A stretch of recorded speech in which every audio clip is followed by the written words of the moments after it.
upper respiratory tract, we have cough expectorants. Our first drug is guaifenesin, brand name Mucinex. The indication here is given for cough and mucus expectorant. Basically helps clear out excess mucus, aka that lung butter. Now guys, the mechanism of action here is that it thins the mucus. So we always teach patients to drink fluids to help also thin the mucus. So think for guaifenesin, we think G for guzzling fluids in. So guaifenesin, guzzle fluids in. Now the big key point here, guys, write these down. Increase fluid intake, drink at least 2 liters per day while on this medication. And lastly, it's asthma safe. So it's commonly chosen as a distractor. Most students think it's unsafe for asthma. Completely wrong. It's asthma approved. Next is acetylcysteine, brand name Mucomyst.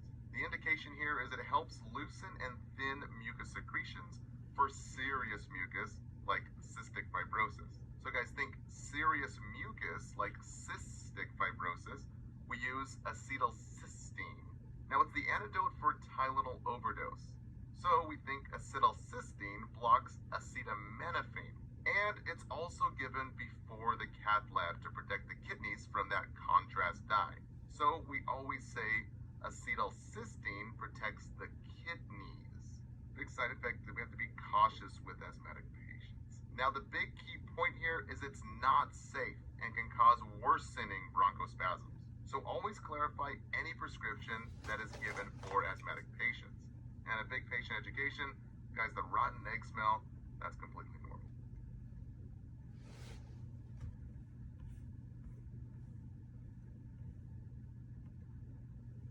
For cough suppressants, aka antitussives, we have codeine, which is an opioid.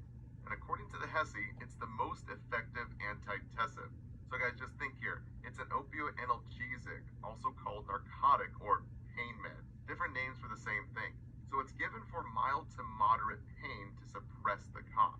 And the common side effect, since it's an opioid narcotic, guys, it slows down the central nervous system, making the vital signs low and slow. So the key point here is slow position changes. Everything is low and slow, so we get a low BP, which can result in orthostatic hypotension.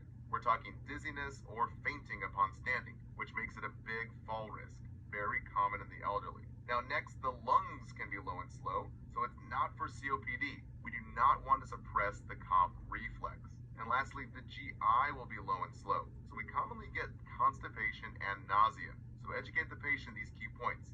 Take with food, increase fluid intake, and guys, 8 full glasses of water minimum. And we can also increase fiber intake and laxatives and stool softener if the constipation gets worse. Now, don't let the NCLEX trick you here. The top 3 most common distractors, guys, codeine does not affect these areas. It's not photosensitivity, not heart palpitations, and not insomnia or anxiety. Guys, it's a sedative, so it helps patients go to sleep.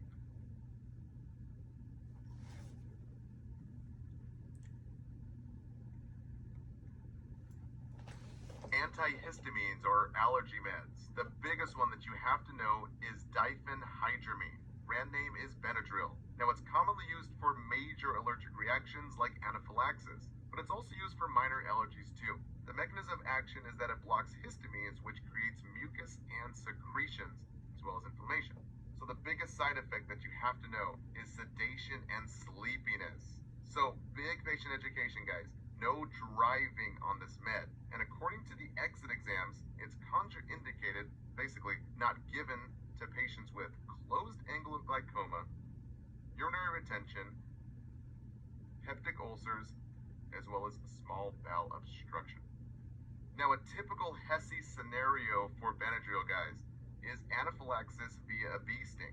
So the first thing we do is we give an IM epi injection. Second thing is IV diphenhydramine, basically Benadryl. And third is albuterol and steroids. Now the last 2 drugs for allergies are loratadine, brand name Claritin, which has fewer side effects than Benadryl. So patients are commonly switching between Benadryl to loratadine. Now fexofenadine, brand name Allegra, indication for allergies, sinusitis, and even hives. Big key point is that it's safe for asthma and nasal polyps. But another big key point is it's not for glaucoma patients due to the anticholinergic effects that increase